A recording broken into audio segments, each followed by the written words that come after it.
श्री स्वामी समर्थ. सर्व मित्रमैत्रिणींचे आपल्या श्री दत्त अनुभूती परिवारामध्ये सहर्ष स्वागत आहे. स्वामींची कृपा तुमच्यावर निरंतर राहू दे. आज आपण कथागंधमध्ये नागपंचमीची कथा ऐकणार आहोत. ही एक पारंपरिक लोककथा आहे. या कथेमध्ये श्रद्धेचा, संस्काराचा आणि निसर्ग सन्मानाचा अनमोल संगम आहे. आपल्या पूर्वजांनी ही कथा पुढच्या पिढीपर्यंत पोहोचवली, कारण ह्यातून निसर्गाशी जोडलेली आपली नाती उमगतात. ही कथा सांगण्यापूर्वी मी तुम्हाला एक विनंती करते की आपल्या श्री दत्त अनुभूती ट्रॅव्हल डायरीज अँड मोर या चॅनलला सबस्क्राईब जरूर करा. शेअर, लाईक, कमेंट्स करायला विसरू नका. आणि तुमच्याकडे ही दैवी अनुभव असतील तर ते स्क्रीनवर दिलेल्या नंबरवर व्हॉट्सअप करा. आपण ते हजारो भक्तांपर्यंत पोहोचूया, भक्तीचा प्रसार करूया आणि आनंद पसरूया. श्री स्वामी समर्थ. कहाणी नागपंचमीची. एक आटपाट नगर होतं. त्या नगरात एक प्रेमळ पण कष्टाळू नामदेव नावाचा शेतकरी राहत होता. त्याचं छोटंसं शेत होतं आणि त्या शेतात एक जुनं वारुळही होतं, ज्यात पुष्कळ दिवसापासून एक नागिण तिच्या पिलासह वास करून होती. नामदेव शेतकरी आपल्या शेताला अगदी देवासारखं मानत असे. तो नागपंचमीचा दिवस होता.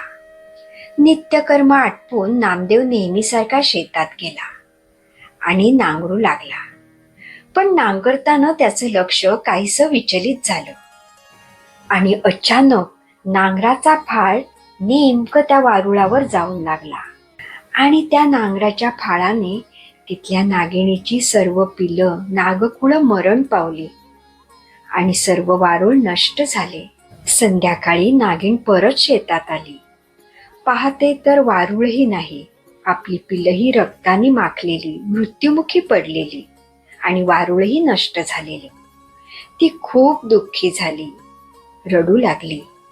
रडताना तिचे लक्ष शेतकऱ्याकडे आणि रक्ताने माखलेल्या फाळाकडे गेलं. त्या नांगराच्या फाळावर तिला रक्ताचे डाग दिसले. ती क्रोधित झाली. तिला सुडाची भावना निर्माण झाली.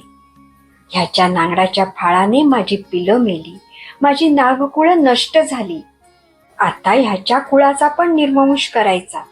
या सुडाच्या भावनेने फोपावत ती शेतकऱ्याच्या घरी गेली आणि तिने नामदेव शेतकऱ्याच्या बायकोला, मुलाबाळांना दंश केला.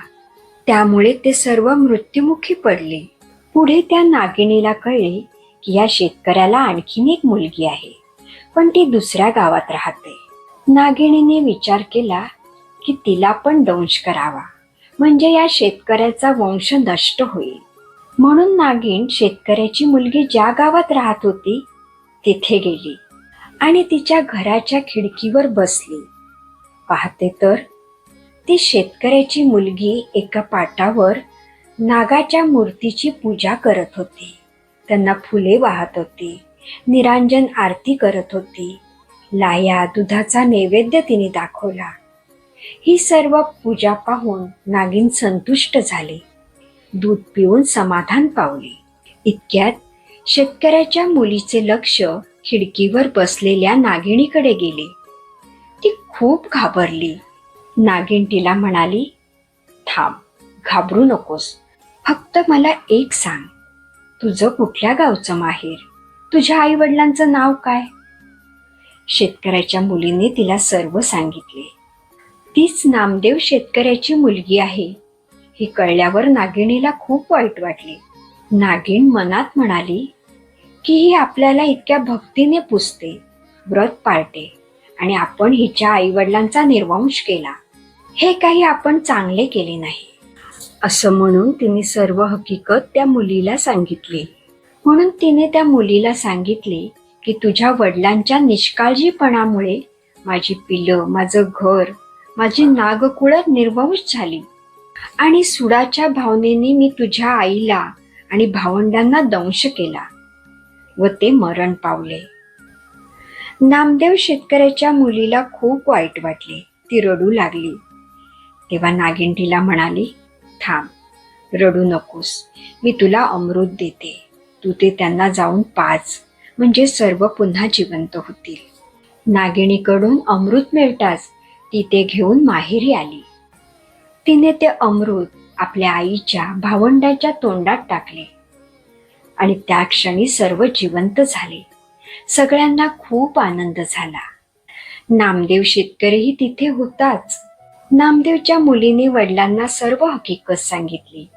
हे ऐकून नामदेवला खूप आनंद झाला. त्याने मुलीला व्रत कसं पाळावं हे विचारलं. त्यावर कन्येने श्रद्धेने सगळा व्रतविधी सांगितला आणि पुढे म्हणाली, काही जरी जमलं नाही तरी निदान एवढं पाळावं की नागपंचमीच्या दिवशी जमीन खणू नये, भाज्या चिरू नयेत, तव्यावर शिजू नये, तळलेले पदार्थ खाऊ नयेत आणि नागोबाला नमस्कार करावा. हे ऐकून नामदेव शेतकरी संतुष्ट झाला. तेव्हापासून नामदेव शेतकरी नागपंचमीच्या व्रत निष्ठेने पाळू लागला. आणि जशी नागिण शेतकऱ्याच्या कन्येला प्रसन्न झाली तशी तुम्हा मला हो, ही 60 उत्तराची कहाणी 5 उत्तरी सुफळ संपूर्ण. तर मित्रमैत्रिणींनो, नागपंचमीची कहाणी ही एक पारंपरिक लोककथा आहे जी गावोगावी पिढ्यानपिढ्या सांगितली जाते. ही कथा केवळ करमणुकीसाठी नसून संस्कार आणि निसर्ग सन्मान शिकवण्यासाठी सांगितली जाते. या कथेमध्ये शेतकरी म्हणजे मानवी श्रम आणि अज्ञानाचं प्रतीक आहे. नागिण म्हणजे निसर्ग शक्ती आणि संतुलन राखण्याची प्रेरणा, तर शेतकऱ्याची कन्या ही भक्ती आणि शुद्ध मनाचे प्रतीक आहे. आणि अखेरीस अमृत हे क्षमा, पुनर्जन्म आणि आशीर्वाद याचं प्रतीक आहे असं मला वाटतं. इथे नागपंचमीची पारंपरिक कथा संपते. ही कहाणी तुम्हाला कशी वाटली आणि तिच्यामधला निसर्ग श्रद्धा व क्षमेचा संदेश तुम्हाला कितपत भावला हे आम्हाला नक्की कळवा. आणि आपल्या श्री दत्त अनुभूती ट्रॅव्हल डायरीज अँड मोर ह्या चॅनलला सबस्क्राईब जरूर करा. शेअर, लाईक, कमेंट्स करायला विसरू नका. आणि तुमच्याकडे ही दैवी अनुभव असतील तर ते स्क्रीनवर दिलेल्या नंबरवर व्हॉट्सअप करा. आपण ते हजारो भक्तांपर्यंत पोचूया, भक्तीचा प्रसार करूया आणि आनंद पसरूया. श्री स्वामी समर्थ.